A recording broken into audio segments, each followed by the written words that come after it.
আমি আজিলৈকে ভালকে জানিবই পৰা নাই সেইদিনা আচলতে কি হৈছিল ছিংগাপুৰত।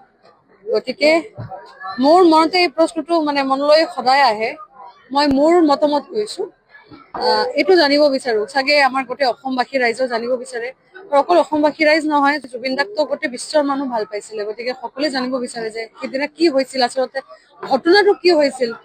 আৰু আজি আমি ফেচবুকত চালো, কিবা এটা পোৰ্টেল চেনেল চালো নেকি, কিবা এটা চেনেলত এনেকা চালো যে 75 মিনিটছ জুবিন দাক এনেকে কেনেকে গাফিলতি হব পাৰে।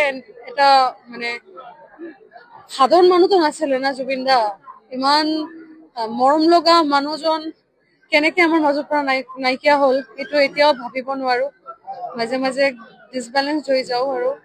আৰু মোৰ মতে অকল এতিয়াতো সকলোৱে সাজা বিচাৰি আছে, শাস্তি বিচাৰি আছে।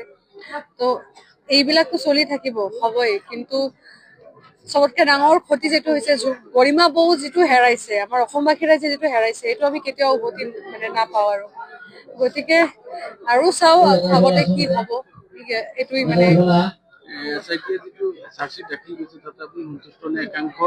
মই সন্তুষ্ট নহওঁ। মই এতিয়া নকওঁ, আগতে চাও কি হয় তাৰপিছতে। কাৰণ চাগে তদন্ত আৰু ভালকে চলি আছে, আৰু কিবা হব পাৰে। গতিকে এতিয়া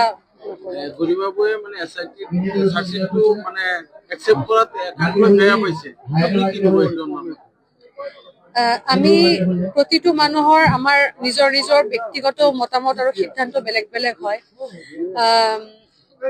এনেকুৱাও হব পাৰে চাগে গৰিমা বৌ আগলে